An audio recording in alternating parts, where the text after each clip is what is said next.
Hi, this is Dave Powers. I'm principal here at Schoolcraft Middle School. Want to just thank you for taking a look at this presentation. We had our parent night on Monday the 15th, and so you're probably watching this because you were unable to join us. So I'm glad that we could make this opportunity available to you to get kind of caught up with some of the things that we shared to the parents there. So one of the things we talked about was this is our first year having fifth graders join our middle school, and it's been a fantastic year. So we are very much looking forward to another great year next year when we welcome your student in as a fifth grader here at Schoolcraft Middle School. The night consisted of a general information session. You can see there's 45 minutes that were dedicated to that. I'm going to get this done in 10 minutes or less, approximately. And anyway, after that was done, the students that had paid that visit to us last Friday actually gave their parents a tour around the building and showed them the classrooms and the spaces that they'll be accessing next year's fifth graders. There's basically three guidelines for success in life here at Schoolcraft Middle School, and I call them doing the do. The first thing is to do the right thing.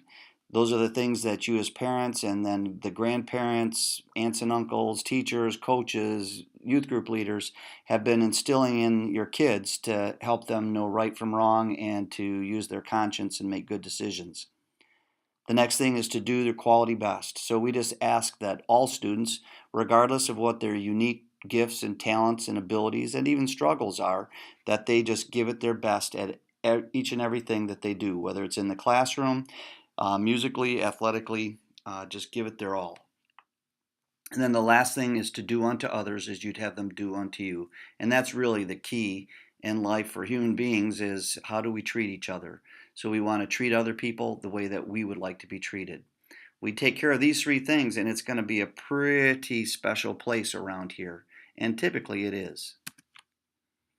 So what does a day in the life of a fifth grader look like? Well, let us show you and we'll talk about it.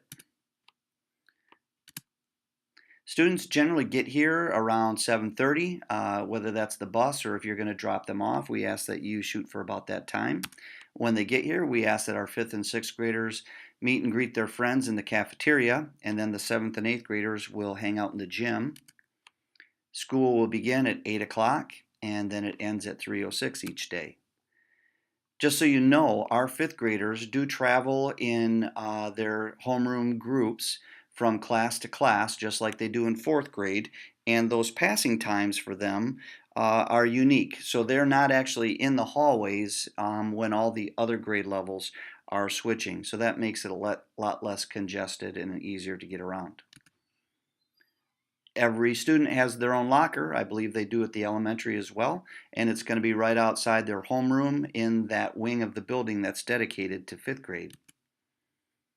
And again, every student has their own iPad to use as a learning tool for school and home use. Again, reminder, that's not an entertainment toy. You can have those at home that you provide, but these are for the work to be done at school. So as I mentioned, the fifth and sixth grade actually has the east end of the building, and the fifth graders are the ones furthest down on the end. So they know where those classrooms are, and if you would like to come and take a look around, I'd be happy to give you a personal tour, or your kids can show you around. But anyway, happy to have you come visit us.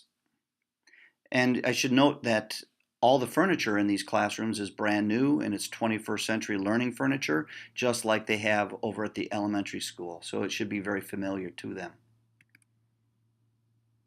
The day is packaged in 6 periods. It looks like this. There's the homeroom ELA block, whole class instruction that takes place for reading and writing. And then they'll head off to their specials, which include art. I know kids are really excited about having art, and Mrs. Halasky is a fantastic teacher. And then we have the Project Lead the Way STEM class taught by Mrs. Cole, as they're familiar with that. It's actually over at the elementary school, and we actually tap into that great space with our seventh and eighth graders as well. And then there's a 12-week rotation of PE and music. The music, by the way, is sort of a precursor to the choice to be in band or choir, which all sixth graders make that choice. So this year is just kind of building up towards that. Then when they come back from specials, we've actually added a group of staff to the 4 fifth grade teachers, and there's like 10 people that will split these into small groups and honor your student with helping them build comprehension and fluency strategies right at the level that they're starting at. So some of them are already way beyond fifth grade reading level. That's okay. We're going to challenge them to keep growing even more. And some are struggling a little bit, and they're going to get assistance to get caught back up to grade level. And that happens during that period. The remainder of the day is dedicated to the remaining core classes, so that gives you a large block of math.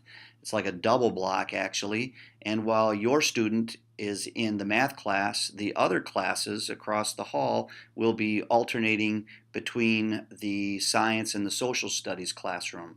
And then later on, they swap, and those kids come to math, and your child will be one of the ones swapping between the shorter science and social studies each day. So that kind of represents the morning, and then we come up to the lunch and recess period. You'll notice it is 45 minutes long. Well, actually, it's not listed there on this slide. I apologize for that. It goes to 1:05, not 12:55. And that 45-minute period is actually what the elementary classes have as well. When they get to 6th through 8th, the lunch and recess time is actually a half an hour. And then they have the rest of their core classes in the afternoon, and they'll come back together into their homeroom with their homeroom teacher, kind of wrap it up and get organized to go home and make sure they've got everything they need.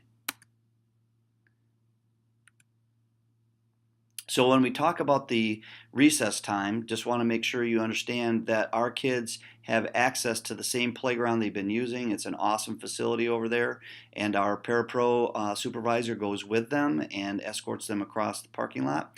And when the weather is not nice, we have access to the gym, and we'll talk a little bit more about that in just a second. So again, I just mentioned, in the wintertime, when it's snowing, when it's raining out, when it's too cold, we get to use the full access of our gym here, which has been awesome this year.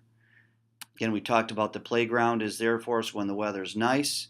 We have the Gaga ball pits that are outside, and we've got a portable one for inside during inclement weather. We've got the outside basketball courts, and we've got foursquare both inside and outside, and the green space for football, soccer, volleyball, those kinds of things. It's been wonderful during our recess times with our fifth graders this year. When we talk about the fifth grade specials, again, we talked about art and that PE music rotation, and then the STEM classes. The difference between our specials this year and what they've been used to in fifth grade in the past is that you get a full 12-week experience every day. Instead of having to split that 3 days on and then 6 days off, we actually have that full 12-week experience, which allows kids to get deeper into project-based learning and get those things done in a good fashion. So we're excited about that.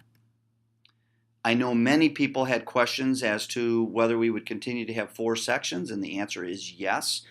Currently, the 4th grade is configured into 4 sections, and we will continue that into next year. You probably noticed some familiar faces here with Ms. Main and Mrs. Pahalski, and then Mrs. Peterson is just finishing her 2nd year, and Mrs. Skinner her 1st year. So we're very excited to be able to maintain those 4 sections for the 5th grade. It should be noted, however, that when we get to the 6th, 7th, and 8th grade, we do consolidate and run 3 sections as the students are more mature and more capable and able to function just as well in that setting. Then we had quite a question and answer time, and since you weren't there, I would be happy to take phone calls at the school number here, 269-488-7300, or you can send me an email. I'm happy to respond to any questions you might have. If you'd like to set up your own personal tour and come in and ask some questions and see the building, I'd be happy to do that too. So just give a call and we'll help you out. We then talked about what was next. One thing I did not mention to you, but we spent quite a bit of time talking about last night, was the squads that we have here at the middle school. We have 22 squads that are made up of a small group of 5th, 6th, 7th, and 8th graders, and they will stick together as a team, as a squad, for the entirety of their middle school career. So, for instance, we're just finishing our first year with these squads, and come the end of this year, we will be thanking and congratulating and wishing our eighth graders the best as they transition to the high school, and then we're going to welcome your student onto a squad. That will take place on June 9, where we're going to all get together in the stadium at the end of the day, and we'll kind of get to know one another, welcome the new fifth graders coming in, and then we're going to have some just fun and games down in the stadium. So we're looking forward to that day. One other thing I should mention about squads, it's not just always fun and games. We try to spread that out throughout the year, but also we do some community service. And you may have heard of the community-wide rake and run that we did one afternoon right before the last Village Leaf pickup, where we were really targeting shut-ins and senior citizens, but we truly just helped anybody that had a bunch of leaves in their lawn. And it was a great service project. So we try to target some service projects for our squads throughout the course of the school year. Your schedules will come out to you in mid-August. We'll be very intentional and purposeful about how we group our students together. So our fourth and fifth grade teachers will actually come together and make out those class lists, and then we'll send you your schedule in August and then invite you to come up towards the end of the summer right before school starts for our welcome back days. You'll get your locker assignment, so you can come in and maybe decorate that a little bit, get some things put inside there, check out where your classrooms are and such. And then after we were done with this aspect last night, we invited the kids and their parents to wander around with the students as the tour guides, and it was really quite a positive, upbeat night. So once again, thank you for tuning into this. And again, I invite you to give me a call or send me an email if I can be of any assistance whatsoever.